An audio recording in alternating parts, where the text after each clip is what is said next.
Hey everyone, and welcome back to the world of Skyblock. Before we get started with today's episode, I wanted to read a couple of comments from the last episode we put out. First, GameHacker569 says, so when are you going to start with Season 3 Survival? This is a question I get a lot. Simply, the moment we finish with Skyblock. I want to finish this tower. Right here, you can see that we've got the base built. I have 2 double chests that I'm currently filling up with items that we're going to be using to build the base, and we're going to be working on this a little bit more today. We've got to finish this tower. The iron golem farm is basically done. That tower is done. I want to put an ice farm and snow farm at the top of this guy, finish him off, and kind of create like a sleeping spot, because right now I just sleep under the stars, and it's wonderful. And then the same thing here. I just got to put a shell on the outside of this, and then we're pretty well done. I'm expecting 4 or 5 more episodes of Skyblock, and then we should be good to start Season 3 of the Let's Play right after like 113 hits. Next, Oliver Reed says, hey Nims, love your stuff. Thank you. Wondering if you're planning on building an automatic tree farm. I know Tango Tech made a really good one. Maybe you can make an improved version of that. Either way, looking forward to more Skyblock. Cheers! Thanks, man. I already have an AFK-o-matic, so an AFK tree farm, that's basically done. And what you're seeing right now is a little bit of footage of that. Now, I want to use this time to ask you guys a question. I don't have an axe replacement system. Instead, I use a villager trading, the villager trade for a bottle of enchanting, and then dispensing those bottles of enchanting at very precise times to keep an axe with mending at full durability.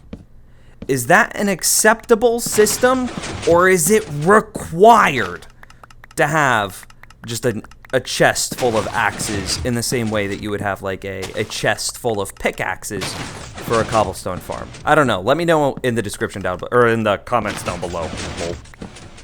Lastly, Munif the Great says, iron golems attract heavily magma cubes and slime. That would have been a good suggestion for the mob farm in the nether, but what I do want to use that for is this slime farm in the overworld. So you can kind of see that slimes just kind of hop around absent-mindedly. Thankfully, these guys did go into the water stream pretty quickly, but it takes them a while. And in that while, they're just eating up my mob cap. So I'm going to do 2 things to the slime farm today.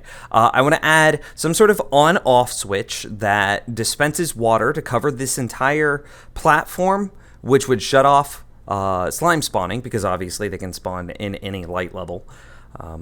And then I want to maybe look into adding iron golems to increase the speed that they jump off the platforms, which would then increase the speed at which they're processed, thus making the entire farm better. Now, yes, there are other optimizations that we could do.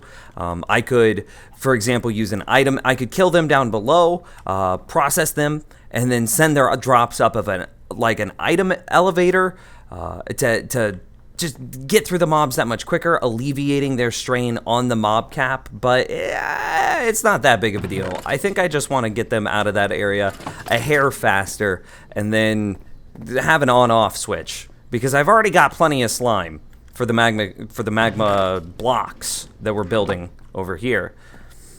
And I want to increase the rates of this guy here. It's still pretty good rates, but it should be better, and the mob cap is being affected by the slime farm over there, so on-off switch will make the rates of this dude even better.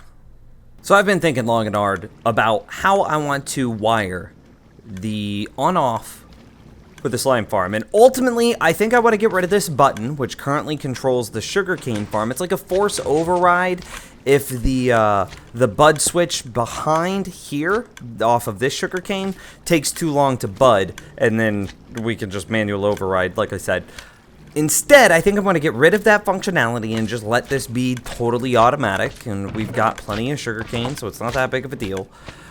And instead replace this with a lever. Then I want the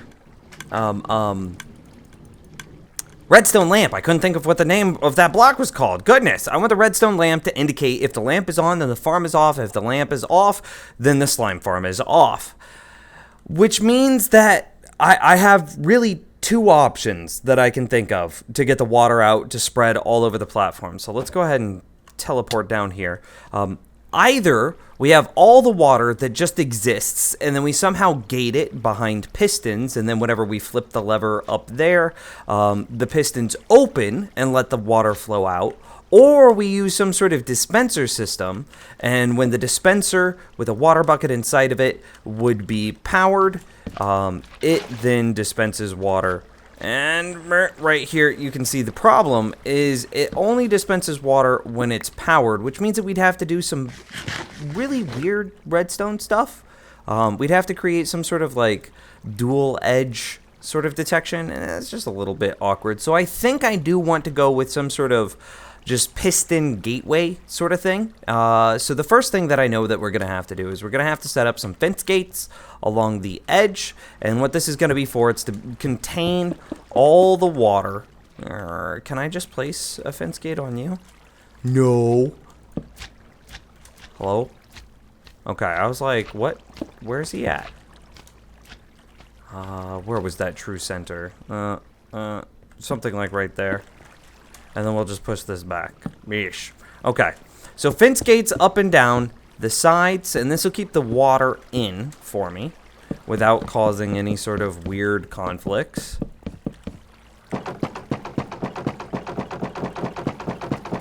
Beautiful. And then I can destroy all this, and it's just cobblestone. We have a cobblestone farm. It's not that big of a deal. Then I should be able to do something like water from the edge. So something like, I want to say it flows like 7 blocks. That looks about like 7. Damn, that was such a good guess. That was so good. And from here, this wouldn't be, obviously, it wouldn't be a source block. We'd be dropping this out of the ceiling somewhere. So above this block, what's a good way to denote that this block is the correct one? So above this block, something like this. So if you could imagine, if we just had a bunch of different blocks of water falling out of the ceiling, all creating a perfectly straight line, we'd be able to cover 100% of this platform. And then we'd have to do the same thing for the other side as well. So we need something like, is it right here? Nah, that's gonna be one too far. You didn't mess up my streams now, did you? Nah, that's good. Okay. Well, this makes it actually really easy because that means the area that I need to cover is, we're gonna make an infinite source here a little bit. It's fine. Yeah, would be this. So we can see how this one on the left makes it to the edge and the one on the right makes it to the edge.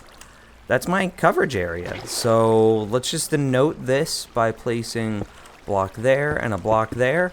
And I just need to create some sort of storage water trough above this, like several blocks up. Probably like 5 blocks up should be good. And then maybe we'll do 6 blocks up. 6 blocks up, so that way the water could sit, and then we could have water underneath, or excuse me, pistons underneath the water, and then whenever we retract the pistons, see, all we'd need to do is something like this. See, these pistons wouldn't be in the way, and the second these pistons go to extend, they would be in the way, blocking the water, and thus shutting off the slime farm. Looks good. I'm gonna get the next step done. Oh no, my piston! I loved you. I loved you. Progress has been made. I have 1 row of pistons done. Whenever they extend, they would block the flow of water, thus, you know, preventing or allowing slimes to spawn. I have a row of blocks here at the back. I'm going to put some redstone on the back, and yes, I am using a texture pack. I'll link it in the description of the video. It makes it just so much easier to understand what's happening. I've already got this area slabbed to be able to prevent mobs from spawning here, and the redstone prevents mobs from spawning on these solid blocks. So you can see how whenever this extends, cool, and then let's go ahead and do like the same thing on this side. And I'm running out of wood. I really wish, speaking of that tree farm, I really wish I had it in this world because I would have more wood than I'd ever know what to do with. One day. Okay, so cool. We can see, totally extended, would stop, water from falling. And actually, we're just at a convenient amount of... we're just at a convenient amount of pistons right now because this would prevent the water from flowing without us wanting it to. So I'm just going to go ahead and delete all the blocks that I have directly on the floor. And then we're going to flick those levers. And make sure that this works exactly as intended. Oh, I'm on the wrong side. I'm going to have to fight with the current the entire way back. But it does look like it works. Just totally perfect coverage. Not a problem in the world. I need to get... It looks like I need to get the fence gates placed down on this side. And then just more pistons. And we're pretty close to being done with an on-off switch. As I look at this, I noticed something that I did that's just a little weird. Why did I put this redstone off onto the side? I was just so eager to use slabs that it doesn't make any sense. I would just put redstone up here and then I don't have to worry about placing slabs down, nor do I need this extra row of blocks because the redstone will still power the pistons from up here and also prevent mobs from spawning. Again, to those that don't know, mobs cannot spawn on the same block that has redstone on it. So this is a mob-proof block. So then all I need to do is grab me my lever, my handy-dandy. Do I not have any levers anymore? Hello, levers, please. Where are you in my inventory? There they are. Okay. And there we go. Just did see. It works all the same. Except now it's not quite so many blocks and quite as obnoxious. This looks much cleaner. And hopefully I've counted correctly. I think I can just place water here at the end, and it'll connect. Yes! Yes! And then I should be able to just destroy you. And that's all the blocks on the bottom. Yep. And then if I just shut these two levers off, water should flow all the way out. Oh, and look at that. That's perfect. Perfect coverage with no overflow. And cool. Now all I have to do is wire a lever into that existing button spot, and I think we're good. Wow, wow, wow, YouTube. I'm just running a row of blocks, trying to just figure out what, like, the natural wiring would be. And the way that this is lining up doesn't even look like I need to do anything really crazy or specific with it. Like, I would just disconnect there, and then just run this all the way down. Oh, I ran out of redstone in my hand. No linkages, no nothing. And then, theoretically, all I need to do... Let me get around to the front of this. Oh, this redstone is a nightmare. It's not built to have people in the back at all. All I need to do, maybe, is pop that button off, turn this on,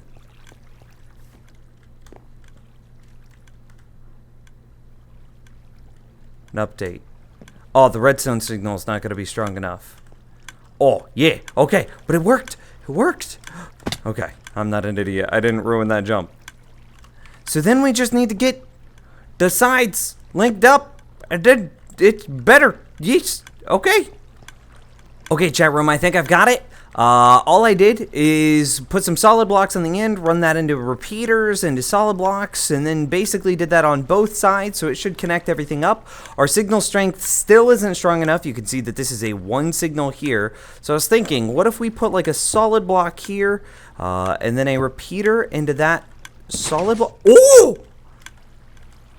It looks like everything's powered. Does that mean the water's shutting off?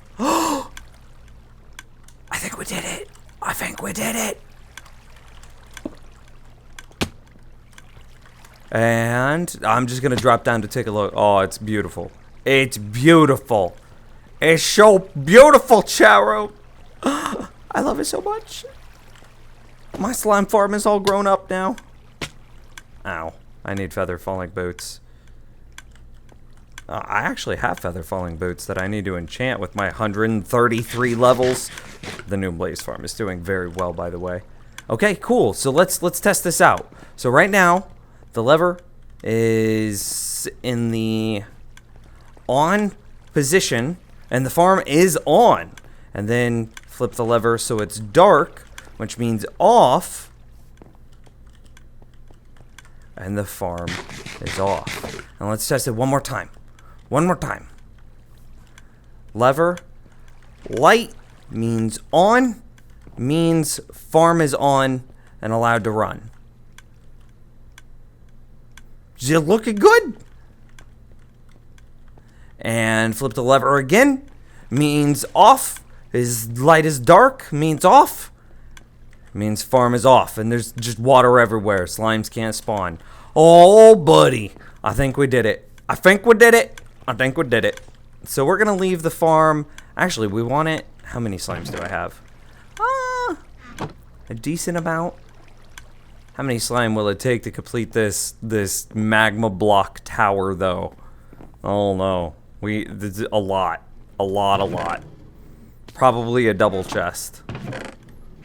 We'll leave it on for the short term, but we have the ability to shut it off, and that's what matters. I guess right here at the end of the episode, I feel like I should enchant those boots that I've been sitting on for freaking ever. So if you have any great names for these boots, I would love to hear it. With protection 4, feather falling 4, and mending and unbreaking boots. Leave it in the comments below. Also, I really want to know what your guys' thoughts on a tree farm are. If it is acceptable to buy bottles of enchanting from a cleric, and the trade is 3 to 11, so I literally got the most expensive cleric trade possible. 3 to 11 per bottle of enchanting, and you don't need these very often. Or if you just want an axe filled with chests, very similar to how a not an iron farm, but a cobblestone farm does. Both of which are upkeep. You can't get around it. You're going to have to fill up a chest of something. Would you rather fill up a chest with axes, or a much simpler solution would be to fill up a chest with bottles of enchanting? Thank you guys so much for watching, and thanks for your feedback. I'll see you in the next episode of Skyblock.